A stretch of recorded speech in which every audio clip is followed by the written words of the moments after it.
जय हिंद दोस्तों, कैसे हैं आप सभी लोग? मैं अक्षय एक बार फिर से वेलकम करता हूं आपका हमारे इस अमेजिंग यूट्यूब चैनल के अंदर। दोस्तों, आज हम स्टार्ट करने वाले हैं नोट सेट के प्रीवियस ईयर के 2024 के क्वेश्चन। मैं एक ऐसी ही सीरीज लेके आने वाला हूं जिसके अंदर हम प्रीवियस ईयर के सारे क्वेश्चन सॉल्व करते रहेंगे जब तक आपका पेपर नहीं। तो अगर वीडियो सही लगे तो चैनल को सब्सक्राइब कर लेना। ठीक है, तो चलते हैं बिना किसी देरी के। देखो, which vitamin deficiency causes night blindness? Night blindness मतलब रातौंधी। रातौंधी किस विटामिन की कमी की वजह से होता है? तो ये है आपका विटामिन ए की कमी की। ठीक है, अब मैं विटामिन ए और इनका आपको थोड़ा डिटेल में समझा देता हूं आपको इनके नाम। देखो, हमारे पास दो टाइप के विटामिन होते हैं। कितने टाइप के? दो। Vitamin are of two types. ठीक है, एक तो होंगी आपकी फैट सोल्यूबल। कौन सी? Fat soluble. और दूसरी होंगी वाटर सोल्यूबल। Water soluble. ठीक है, वाटर सोल्यूबल में वापस दो आती है। एक तो बी कॉम्प्लेक्स। बी कॉम्प्लेक्स क्यों बोलते हैं अभी बताऊंगा। और एक है वो आपकी विटामिन सी। विटामिन सी को हम बोलते हैं एस्कॉर्बिक एसिड। Ascorbic acid. एक ट्रिक की हेल्प से सारे इनके नाम याद करवा दूंगा और सारे इनके फंक्शंस भी तो आपको आते ही होंगे, या फिर मैं एक सेपरेट वीडियो ले आऊंगा जिसके अंदर विटामिन के बारे में समझा दूंगा। और फैट सोल्यूबल विटामिन से आपकी KEDA यानी कीड़ा। ठीक है, ऐसे याद कर सकते हो। अब इनके आपको नाम समझाता हूं। नाम याद रखने के लिए एक ट्रिक बताता हूं। ट्रिक क्या है? अरे DC, ये तो विटामिन के। विटामिन के फिनाइल से पोछा लगाता है। किससे? फिनाइल से पोछा लगाता है। पोछा। ठीक है, लगाता है। अब देखो, ए से विटामिन ए और आर ई से रेटिनोल। क्या होगा? रेटिनोल। डी, विटामिन डी और सी से कैल्सीफेरोल। कैल्सीफेरोल। वाई ई, ई विटामिन ई को हम बोलते हैं टोकोफेरोल। टोकोफेरोल। और वहीं विटामिन के को हम फिनाइल यानी फाइलोक्विनोन। फाइलोक्विनोन। आई होप आपको यह ट्रिक हमेशा याद रहेगी। अच्छा, बी कॉम्प्लेक्स की अगर हम बात करें,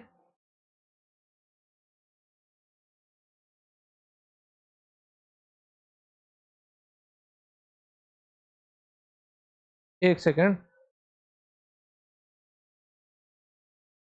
बी कॉम्प्लेक्स की अगर हम बात करें तो मैं आपको पिछले वाली स्लाइड पे समझा देता हूं। देखो, अगर बी कॉम्प्लेक्स में होती है हमारी 8 विटामिन। कितने? 8।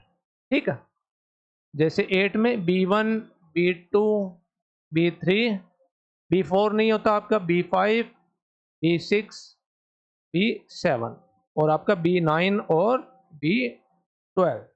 ठीक है, ये जो दो है ये है आपकी ब्लड बनाते हैं यानी हीमोपोएटिक है। और ये जो है आपकी, ये है आपकी energy releasing. Energy releasing vitamin से क्वेश्चन बनता है, इसलिए मैं इतना टाइम लगा रहा हूं इसके ऊपर। देखो, इसकी भी हमने एक ट्रिक बना रखी है। क्या? ई टू टू रुक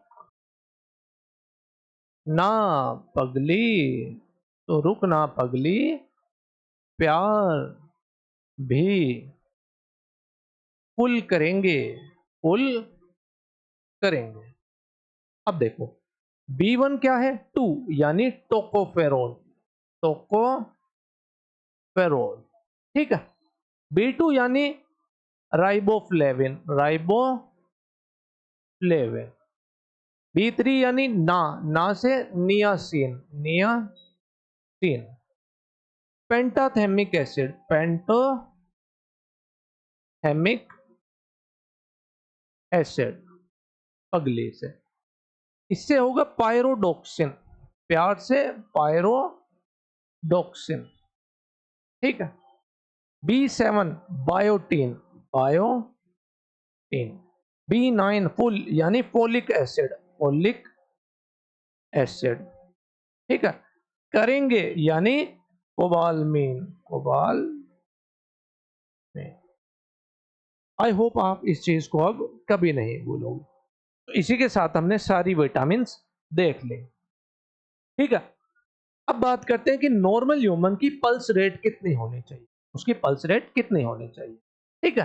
तो वो आपके लगभग होनी चाहिए 60 से लेके 100 तक, ठीक है। अगर उससे ज्यादा है तो आपका हाई ब्लड प्रेशर, अगर उससे कम है तो आपका लो ब्लड प्रेशर, ठीक है। अच्छा, स्पिगमेनोमीटर से आपको मेजर करते हैं ब्लड प्रेशर से, आप जो ब्लड प्रेशर आपका मेजर करते हो उसका मैंने बताया, लेकिन इसको यहीं पे छोड़ते हैं, आगे बढ़ते हैं। तो फंक्शनल यूनिट ऑफ किडनीज, यानी किडनीज की सबसे छोटी और फंक्शनल यूनिट क्या है, वो है आपकी नेफ्रॉन। न्यूरॉन आपकी ब्रेन की हो जाएगी, एल्वियोलस आपकी लंग्स की हो जाएगी, लंग्स बोलो या फिर आपका रेस्पिरेटरी सिस्टम, और हिपेटोसाइट्स यानी लीवर सेल्स हो जाएंगे। ये क्या है, लीवर सेल्स, ठीक है। नेफ्रॉन जो है वो आपकी बॉडी के अंदर फिल्ट्रेशन का काम करती है, किडनीज में प्रेजेंट रहते हैं। इसके बाद में the antidote for heparin, heparin की एंटीडोट कौन सी है, हिपेरिन क्या है, हिपेरिन है आपके बॉडी के अंदर एंटीकोएगुलेंट, मतलब ये खून के थक्के नहीं जमने देता।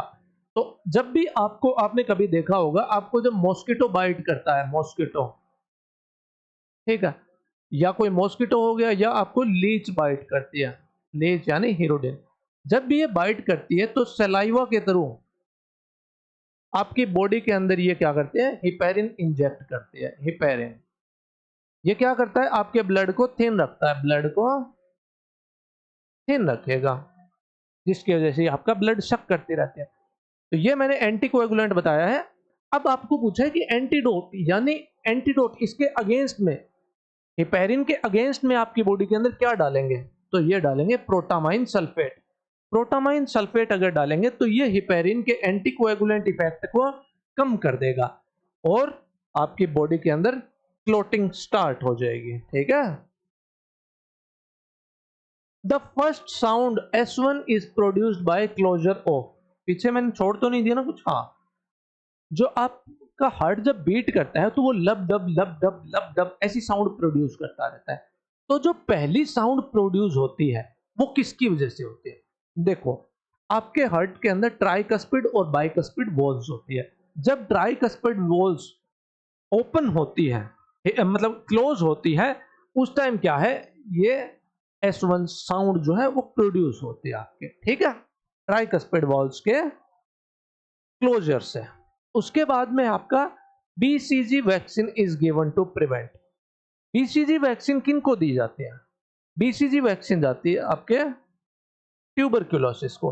Tuberculosis is caused bye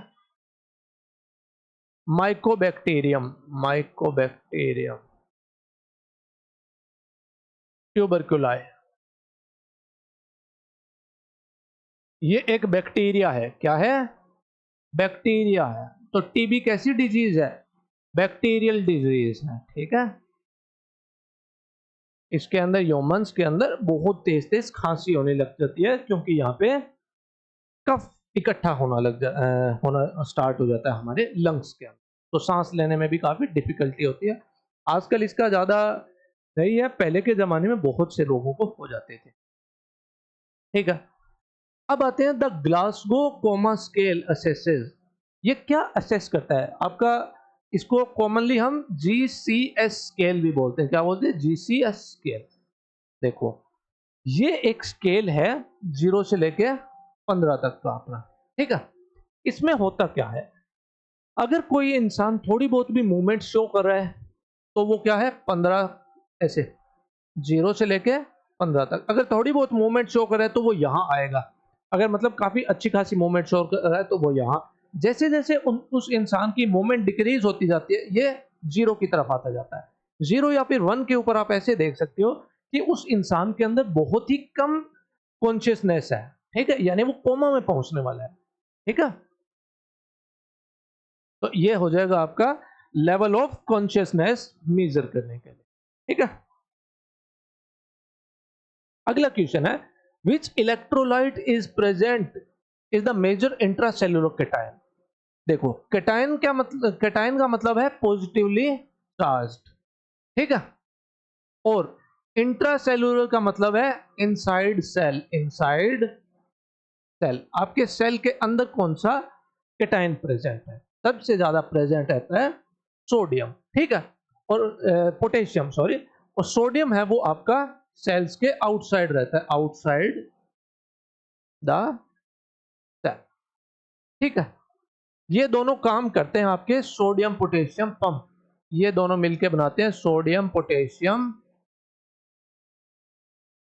sodium potassium pump बनाते हैं, ठीक है। सोडियम पोटेशियम पंप क्या करता है, आपके जब न्यूरॉन्स के अंदर कोई भी मैसेज ट्रांसफर करना होता है एक जगह से दूसरी जगह के अंदर, तो न्यूरॉन्स के ऊपर ये सोडियम पोटेशियम पंप काम करता है, जो पोलराइजेशन को स्टेबलाइज करता है, यानी रीपोलराइज करता है।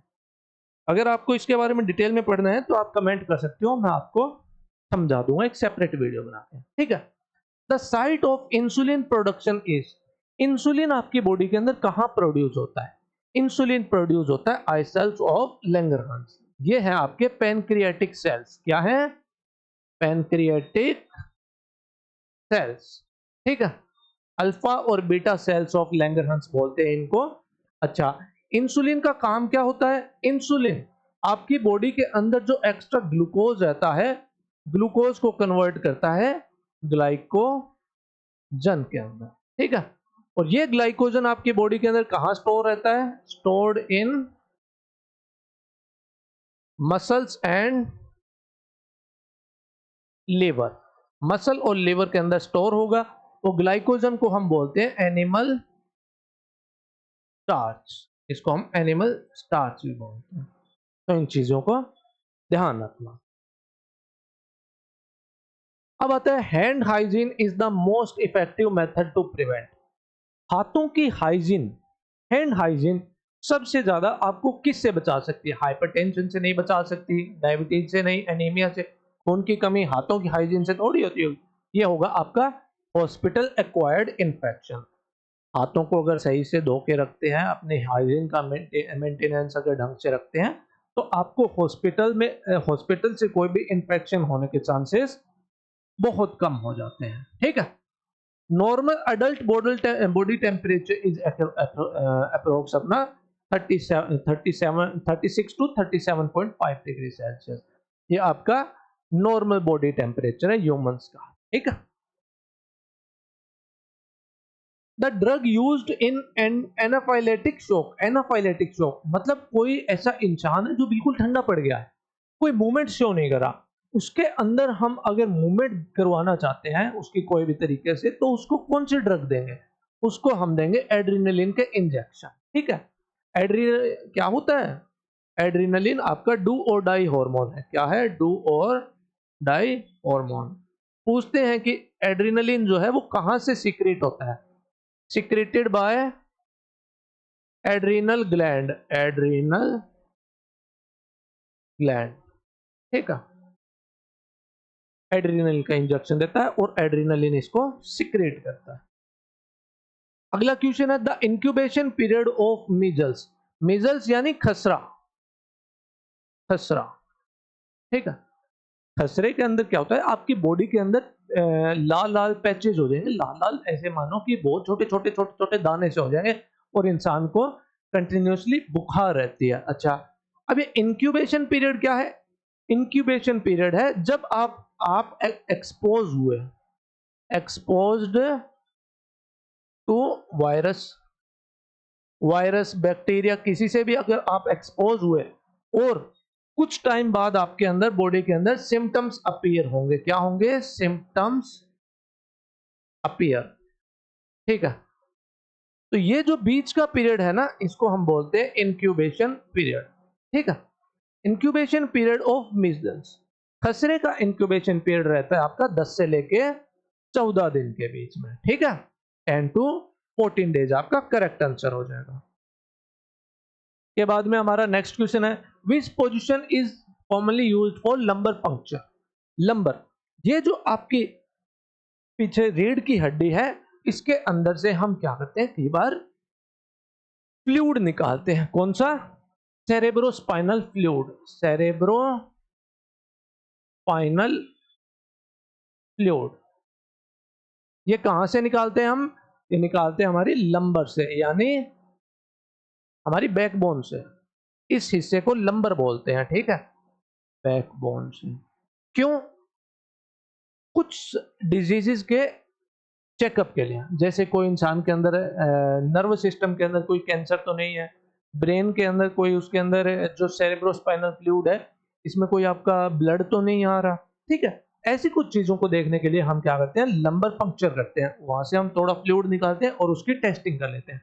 तो इसमें क्या करते हैं हम, लेटरल फ्लेक्स्ड पोजीशन, यानी उस इंसान को ऐसे सुला देते हैं साइड में। जब आप करवट लेके सोते हो ना ऐसे, उस टाइम ऐसे सुलाते हैं, और जो चिन है उसको ऐसे अपने चेस्ट के टच करवाते हैं, और ये जो घुटने हैं उसको बोलते हैं अपने चेस्ट के टच कर लो। इससे होता क्या है, ये हमारी जो रीढ़ की हड्डी है ये खुल जाती है, इसके बीच में स्पेस हो जाता है, तो हम आराम से स्पाइनल कॉर्ड के अंदर से अपना सेरेब्रोस्पाइनल फ्लूइड जो है वो पंक्चर करके निकाल सकते हैं, ठीक है। ये हमेशा ध्यान रखना इस चीज को। उसके बाद है the organism causing malaria. Malaria आपका कोज करता है प्लाज्मोडियम, और प्लाज्मोडियम क्या है, एक आपका प्रोटोजोआ है। क्या है? प्रोटोजोआ। तो मलेरिया क्या है? Protozoal borne disease. अच्छा, इस प्रोटोजोआ को लेके कौन होता है, इसका वेक्टर कौन है? Vector female Anopheles Anopheles mosquito, ठीक है, ये इसका वेक्टर है। जब ये मच्छर आपका खून शक करती है, अच्छा हमेशा फीमेल याद रखना, मेल्स जो है, मेल्स नेक्टर, मेल मॉस्किटो है वो आपके नेक्टर के ऊपर सरवाइव करते हैं, नेक्टर। यही फीमेल्स जी हैं, यही जो आपका ब्लड सक करती रहती हैं, ठीक है, ब्लड सक।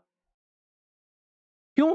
क्योंकि ब्लड के अंदर प्रोटीन होता है और आयरन होता है, जो इसके अंडों के लिए बहुत ज्यादा जरूरी है। तो अपने बच्चों को पालने के लिए ये खून पीती है, ठीक है। तो प्लाज्मोडियम है आपका, ठीक है। वहीं बात करते हैं the priority in basic life support. Basic life support, जैसे मान लो कोई इंसान को कार्डियक अरेस्ट आ गया या हार्ट अटैक आ गया, कुछ भी, तो उसके अंदर सबसे पहले ये चीज ध्यान रख लेना, CAB, कैब, यानी सबसे पहले सर्कुलेशन, उसके बाद में ब्रीदिंग, उसके बाद में एयरवे। सबसे पहले सर्कुलेशन हम उसको देते हैं ना, CPR ऐसे, तो ये सबसे पहले सर्कुलेशन होगा। सबसे पहले हमें उसका CPR देना चाहिए इस टाइप से, दोनों हाथों से लगा के, ठीक है। और कैब हमेशा ध्यान रखना, इसके सीक्वेंस के ऊपर क्वेश्चन पूछ लेते हैं। अगला क्वेश्चन है, which type of blood group is called the universal donor. देखो इसकी ट्रिक क्या है, जिसमें O आ रहा है, O किस में आ रहा है? O मतलब डोनर। अच्छा, इसके अंदर आप कंफ्यूज होते होगे, आपको मैं एक बहुत आराम से समझा देता हूं, इजी ट्रिक से। देखो A जो है, देखो A जो है वो A को दे सकता है, ठीक है।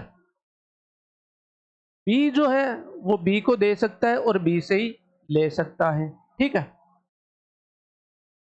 O जो है वो O को दे सकता है, ठीक है, O से ले सकता है, इसको दे सकता है, इसको दे सकता है, और एक होता है हमारा AB, ये O AB को भी दे सकता है, ठीक है। AB वाला AB को भी दे सकता है और उससे ले भी सकता है। AB जो है वो यूनिवर्सल रेसिपिएंट होता है। क्या होता है? यूनिवर्सल रेसिपिएंट, इससे भी ले सकता है और इससे भी ले सकता है, ठीक है। वो सबको दे सकता है। ये डायग्राम याद कर लेना, आपके काफी ज्यादा हेल्प कर देगा, ठीक है। तो ये क्या है? यूनिवर्सल रेसिपिएंट, ठीक है। अब बात करते हैं नेक्स्ट क्वेश्चन की, the common side effect of opioid analgesics. Opioid analgesics, ऐसी नशीली दवाई यानी जो मेडिकल फील्ड के अंदर हम इंजेक्शन देते हैं इंसान को, तो वो कौन सी साइड इफेक्ट कॉज करते हैं? ओपियोइड्स वाले। ओपियोइड्स यानी जब हम मॉर्फिन का इंजेक्शन देते हैं, ठीक है, मॉर्फिन का इंजेक्शन देते हैं कोई भी, तो उस इंसान के अंदर क्या करती है? ये कॉन्स्टिपेशन यानी कब्ज करते हैं, ठीक है, इस चीज को याद रखना। अगला क्वेश्चन है हमारा, the recommended route for BCG vaccine. BCG vaccine जो अभी आपको बताया था आपको मैंने ट्यूबरकुलोसिस की, वो कहाँ दी जाती है? वो दी जाती है आपके इंट्राडर्मल स्किन के नीचे दी जाती है, ठीक है। इंट्रा मतलब नीचे, अंदर, और डर्मल मतलब स्किन, ठीक है। और स्किन के डॉक्टर को क्या बोलते हैं? डर्मेटोलॉजिस्ट। ये चीज ध्यान रखना, dermatologist. The normal haemoglobin level in adult female is, ये आपका होना चाहिए 12 से लेके 16 ग्राम पर डेसीलीटर। अच्छा, हीमोग्लोबिन क्या है? एक हीमोग्लोबिन, हीमोग्लोबिन के बारे में आपको बता देता हूं। एक आयरन कंटेनिंग पिगमेंट है, आयरन कंटेनिंग पिगमेंट। इसी की वजह से हमारा ब्लड कैसा है? ब्लड का जो कलर है, blood is red. Red blood cells का कलर रेड होता है, वो हीमोग्लोबिन की वजह से होता है। और हीमोग्लोबिन क्या है? एक क्वाटर्नरी प्रोटीन है। क्या है? Quaternary protein. इसके अंदर 2 अल्फा चेन्स होती है और 2 बीटा चेन्स होती है आपके, ठीक है। और ये दोनों जुड़ी हुई होती है डाइसल्फाइड लिंकेज से, ठीक है। ये चीज हमेशा याद रखना। और इसके पास 4 Fe2 पॉजिटिव प्रेजेंट रहते हैं। पेपर में आए तो ध्यान रखना इस चीज का। अच्छा, हो गए।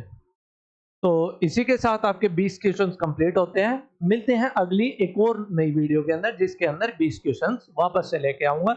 अगर आपको पीडीएफ चाहिए तो कमेंट में कर देना, मैं आपको कमेंट में इसका पिन कर दूंगा इसको।